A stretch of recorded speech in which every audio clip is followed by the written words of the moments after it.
Kabanata 35, Ang Piging. Isang marangyang piging ang naganap sa bahay ni Don Timoteo Pelaez bilang parangal sa Kapitan General. Ang piging ay puno ng mga tao mula sa iba't ibang antas ng lipunan. Habang nagaganap ang pagdiriwang, si Basilio ay nasa labas ng bahay. Siya ay nagmamasid sa mga tao.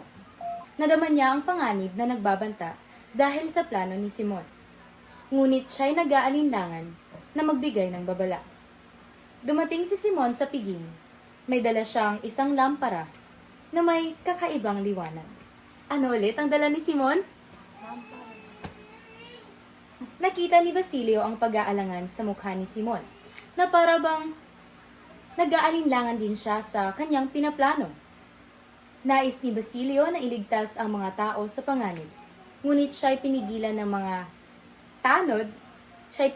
mga tanod dahil sa kanyang maruming itsura. Nakita ni Simon ang pagtatangka ni Basilio na makapasok sa piging at sinabihan niya ang kanyang mga tauhan na bilisan ang pagpapaalis dito. Sa loob ng piging, nakita ng mga panauhin ang isang sulat na nakasulit sa pader. Mani Tesel Fares. Nagdulot ito ng mga takot sa tao, lalong-lalo na kay Padre Salve, dahil nakilala niya itong lagda ni Ibarra. Nagalala ang Kapitan General dahil sa sulat na ito. Siya ay puno ng takot, ngunit nagkunwaring hindi natatakot.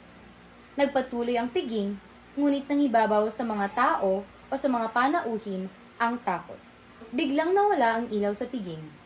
Isang anino ang tumalon sa ilog na nagdulot ng karagdagang takot sa mga tao. Ang kabanata ay nagtatapos sa isang nakakabinging katahimikan na nagpapahiwatig ng panganib na nagbabanta sa mga tao.